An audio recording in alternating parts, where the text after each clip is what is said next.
పెద్ది లక్ష్మీ నారాయణ గారి గురించి చెప్పాలంటే కోడి రామూర్తి గారి పేరు అప్పుడు ఎంత ఫేమస్ ఇప్పుడు ఎందుకంటే ఎన్ని టన్నులండి ఏనుగుని గుండెల మీద ఎక్కించుకున్నారు మీరు? ఏనుగు ఏనుగు ఏనుగు నాకు 61 సంవత్సరాలు మొట్టమొదటిసారిగా ఏనుగు ఎక్కించుకున్నాను. ఎంత బరువు ఉండేది ఏనుగు? అది 5 టన్నులమ్మా. 5 టన్నుల ఏనుగుని ఆయనకి 61 సంవత్సరాలు ఉన్నప్పుడు తన ఛాతీ మీద ఎక్కించుకొని రికార్డ్ సృష్టించారు. ఇంకా ఇంతకన్నా ఇంకేముంటాయి చెప్పండి. మా ఉత్తరాంధ్ర హీరోల గురించి చెప్పాలంటే నాకు తెలిసి 61 సంవత్సరంలో మొట్టమొదటిసారి ఎక్కించే నిలబెట్టేవాడు ఇండియాలో నాకు తెలిసి ఎవరు లేరు. అంకుల్ గారు అడగకూడదు, అడుగుతున్నాను. ఇప్పుడు మీ ఏజ్ ఎంత ఉంటుంది? మీ ఏజ్ ఇప్పుడు ఎంత ఉంటుంది? మీ ఏజ్ ఇప్పుడు ఎంత ఉంటది? ఇప్పుడు 78 అమ్మా. 78 ఇయర్స్ అంట. 78 ఇయర్స్ లోని ఒకసారి మనం 60s లో ఎలాగున్నామో ఊహించుకోండి. 60s వచ్చేసరికి ఇంకా మంచాన లేదంటే ఒక చేతి కర్ర లేదంటే ఒక మూల కుర్చీలో కూర్చోవడం, ఇంకా అదే ఇంకా ఇప్పటికీ యాక్టివ్ గా ఉన్నామని కొంతమంది ఫీల్ అవుతుంటుంటారు.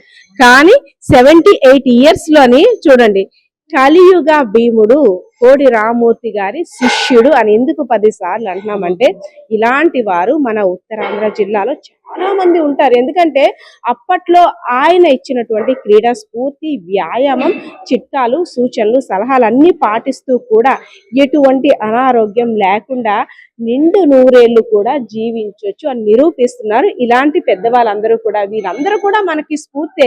బికాస్ ఎందుకంటే ఇప్పుడున్న జీవన శైలికి వీరుకున్న ఆహారపు అలవాట్లకి చాలా తేడా ఉంది. సార్ చెప్పండి, ఏదో చెప్తున్నాను. నేను 72 సంవత్సరాల వయసులో 2 అంబాసిడర్ కార్లు కూడా రన్నింగ్ కండిషన్ స్టాప్ చేశాను. 72 ఇయర్స్ ఏజ్ అప్పుడు నాకు. కోడి రామూర్తి గారు అప్పుడు రైలు ఇంజిన్ ఆపితే మీరు కోడి రామూర్తి గారు అప్పుడు ట్రైన్ ఇంజిన్ ఆపారు కదా? ట్రైన్ ఆపారు కదా ఆయన, మీరు కారు ఆపారా? ట్రైన్ కోటరామూర్తి గారా? ట్రైన్ కోటరామూర్తి నాయుడు గారు ఆపారు అనేది మాకు తెలిసినంత మటుకు అవలేదమ్మా. అది ఎందుకంటే ఒక ఛాలెంజ్ మటుకు జరిగింది. బ్రిటిష్ వాళ్ళతో ఛాలెంజ్ ఏమిటి అంటే, మీరు ట్రైన్ ఆపుతారు అని అడిగితే నేను ఆపుతాను, కానీ మా ఆంధ్రప్రదేశ్ లో ఉన్నటువంటి వాళ్ళకి ఎవరి దగ్గర టికెట్ తీసుకోకూడదు, మీరు అలాగైతే నేను ఆపుతాను అన్నాడు. దాంతో వాడు స్టాప్ అయిపోయారు. ఛాలెంజ్ అంటే ఛాలెంజ్ కదా. ట్రైన్ ఆపేసేవారు ఆయన మాటలకి తిరుగులేదు. ఆయన మాటలో ఇది లేకుండా ఆ మాటలు రావమ్మాయి. ఇప్పుడు ఉండాలి ఏదో మాట్లాడతారు కానీ ఆయన మాటలకు తిరుగులేదు. ఆయన ఏది లేకుండా ఉత్తినే మాట్లాడరమ్మా. ఒకసారి all the best for Ram Charan చెప్పేయండి అందరూ. All the best for Ram Charan sir కి ఆల్ ద బెస్ట్.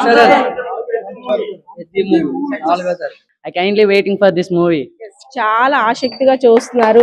ఎందుకంటే గతంలో వచ్చిన మూవీస్ అన్ని ఒక ఎత్తు, మా ప్రాంతం గురించి వస్తుంది, అందులో ఎలాంటి హైలైట్స్ ఉంటాయి, మా ప్రాంత ప్రజల గురించి ఎలా చూపించబోతున్నారు. సో ఇక్కడ ఉన్నటువంటి ప్రజల యొక్క మనోభావాలు, వారి యొక్క జీవన శైలి, వారి యొక్క ఆహారపు అలవాట్లు, అదే విధంగా వారి యొక్క శక్తి సామర్థ్యాలు అన్ని కలగలిపినటువంటి ఈ స్పోర్ట్స్ యాక్షన్ డ్రామా మూవీని చూడడానికి అయితే మాత్రం మేము అందరూ ఆసక్తిగా ఉన్నాం. అదే కాకుండా special wishes for mega power Ram Charan గారికి అని కూడా తెలియజేస్తున్నారు. All the best for Ram Charan గారి మూవీ, పెద్ద మూవీ అని కూడా తెలియజేస్తున్న పరిస్థితి కనిపిస్తా ఉంది. Thank you so much Ram Charan గారు. మా ఏరియా ఎలా ఉంటుందో, మా ఏరియా క్రీడాకారులు ఎలా ఉంటారో ఈ పెద్ద సినిమా ద్వారా చూపించారు. Thank you so much. ఈ సినిమా ద్వారా మేము చాలా ఫిదా అయిపోయాం. ఇలాంటి సినిమాలు చూడడం ద్వారా మా క్రీడాకారులకు, అమ్మాయిలకి అవకాశం దక్కుతుంది. Thank you so much. Mega power star Ram Charan movie మరి కొద్ది రోజుల్లో పెద్ద మూవీ రిలీజ్ అవుతుంది. సో ఆ మూవీ అంతా కూడా ఉత్తరాంధ్రకి సంబంధించి అప్పట్లో క్రీడాకారులు ఏ ఎక్విప్మెంట్స్ లేకపోయినా తను ఎలా ప్రాక్టీస్ చేసేవారు, ఎలా విన్ అయ్యేవారు, విన్ అయిన తర్వాత నేను మాత్రమే విన్ అయ్యాను, నా ఒక్కడే స్వార్థం అని ఆలోచించకుండా నా గెలుపు ద్వారా ఊరికి ఏమి సాధించాలి, ఊరికి ఎలాంటి మంచి కార్యక్రమం చేయాలని ఆలోచిస్తూ అప్పటి రోజుల్లో క్రీడాకారులు ఆ విధంగా ఉండేవారు. సో అలాంటి యాక్షన్ డ్రామా అంతా కూడా పెద్ద మూవీలో చూడబోతున్నాం. మీరంతా యూత్ కదా, అసలు ఈ మూవీ మీద ఎలాంటి ఎక్స్పెక్టేషన్స్ ఉన్నాయి, అసలు మూవీ పోస్టర్స్ చూసిన తర్వాత కానీ ట్రైలర్స్ చూసిన తర్వాత ఎలా అనిపించింది? మూవీ ట్రైలర్ చూసిన తర్వాత చాలా బాగా అనిపించింది. స్పోర్ట్స్ మీద అలాంటి హీరో అలాంటి సినిమా తీయడం మాకు చాలా ఇన్స్పిరేషన్గా ఉంది. అలాగే అలాంటి మూవీలు తీయాలనేసి కోరుకుంటున్నా.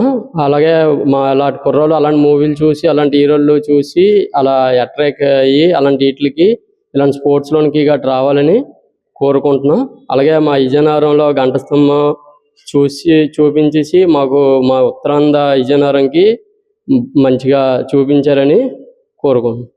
ఎస్, నువ్వు ఉమెన్గా నిన్ను చూడగానే నాకు ఫస్ట్ ఏంటంటే దంగల్ మూవీకి ఇక్కడున్న ఎక్విప్మెంట్ గేమ్స్ సంబంధం లేదు, కానీ నీలాంటి ఉమెన్స్ అందరూ కూడా చాలా ధైర్యంగా వస్తున్నారు. నేనైతే నిన్ను అప్రిషియేట్ చేస్తాను, భయపడకు. పెద్ద మూవీ గురించి మన ఉత్తరాంధ్ర నువ్వు చూసావు కదా, పోస్టర్స్ చూసి ఉంటావు. గంట స్తంభం, అరే ఇక్కడికి వచ్చి షూట్ చేశారా అని అనుకున్నాం, కానీ కాదు. మన గంట స్తంభం చూడగానే ఒక మనకి పాజిటివ్ వైబ్ వచ్చింది. మా ఊరు ఎవరికైనా చెప్పాలంటే పెద్ద మూవీలో ఉంటుంది కదా గంట స్తంభం, అదే మా ఊరు అని ఇప్పుడు మనం గర్వంగా చెప్పుకుంటాం. సో పెద్ద మూవీ అంతా కూడా స్పోర్ట్స్ సంబంధించింది.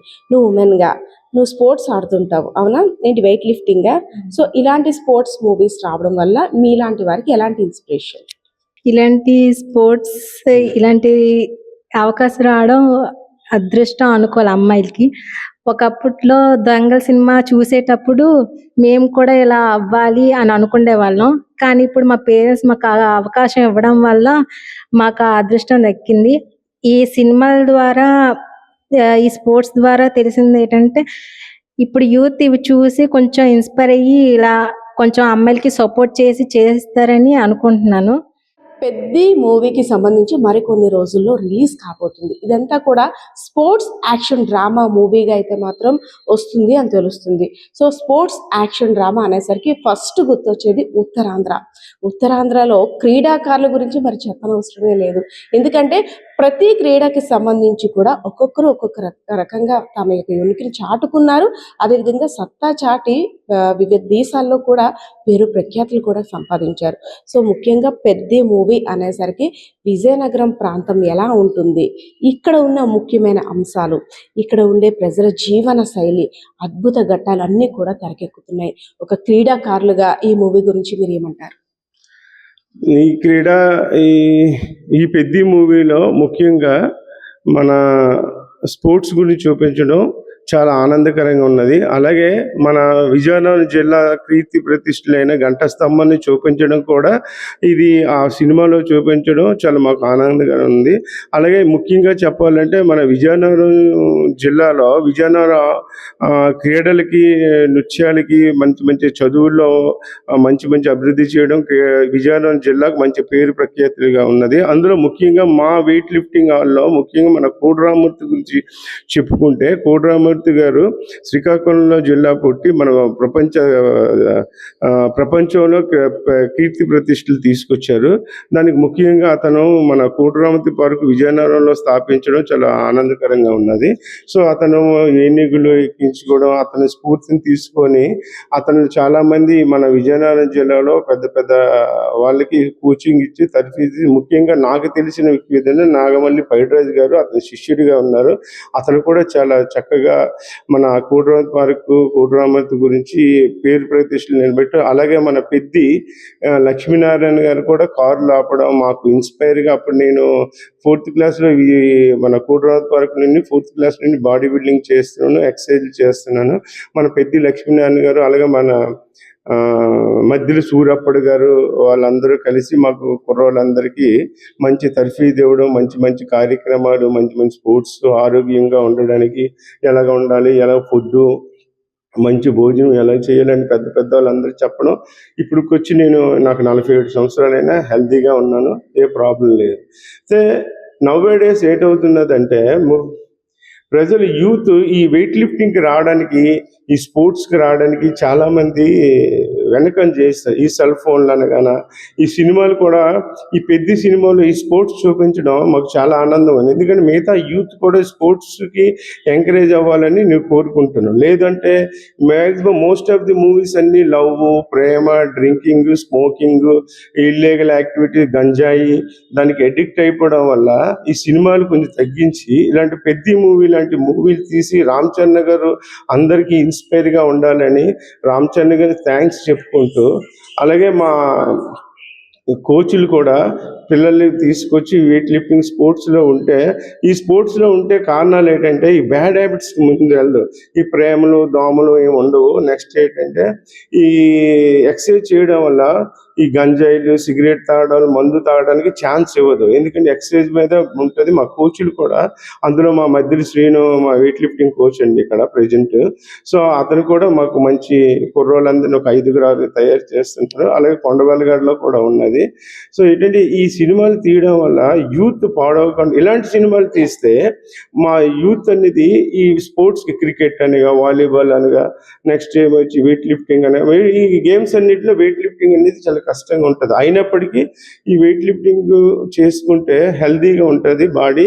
నెక్స్ట్ ఎక్కువ కాలం బతకడానికి బాగుంటుంది. కానీ ఈ రోజుల్లో యూత్ ఏం చేస్తున్నారంటే ప్రేమ దోమ అని చెప్పి పక్కదానికి వెళ్ళిపోతున్నారు. అలాగే గంజాయి ఈ మధ్యన లేటెస్ట్గా ఈ గంజాయి కూడా అలవాటు పడడం వల్ల హెల్త్ పాడైపోవడం, వాళ్ళ తల్లిదండ్రులు ఎంతో కళ్ళ కన్నా వాళ్ళ తల్లిదండ్రులు కూడా ఇబ్బంది పడుతున్నారు. సో ఏంటంటే ఈ సినిమాల వల్ల మోస్ట్ ఆఫ్ ది యూత్ ఈ స్పోర్ట్స్కి వస్తే ఈ బ్యాడ్ హ్యాబిట్స్ ఉండవని నేను కోరుకుంటాను. అందరికీ నమస్కారం. రామ్ చరణ్ గారు పెద్ద మూవీ డైరెక్ట్ చేశారు. అందులోనే నటించడం చాలా మంచి విషయం. కోట్రామూర్తి గారు చేసిన బల యుద్ధాలు ఇక్కడే కాదు దేశం మొత్తం అంతా వెళ్ళి ఆయన ఎన్నో ఇది చేశారు. అందువల్ల ఆయన గుర్తించి మా విజయనగరం జిల్లాని గుర్తించి కోట్రామూర్తి గారి జిమ్ అంటే ఈ జిల్లా కాదు ఈ ఆంధ్రప్రదేశ్కే ఫస్ట్ జిమ్ ఆయన ఇక్కడ ఉంది. అందువల్ల గుర్తించి ఈ సినిమాలోని ఇది పెట్టడం వల్ల మా జిల్లాకి ఈ కోట్రామూర్తి వ్యాయామశాలలో వ్యాయామం చేసిన వాళ్ళకి అందరికీ కూడా మంచి పేరు వస్తుందని రామ్ చరణ్ గారు ఇలా చేయడం వల్ల ఎంతో ఆయనకి ధన్యవాదాలు తెలుపుకుంటున్నాం. జై భారత్, జై హింద్.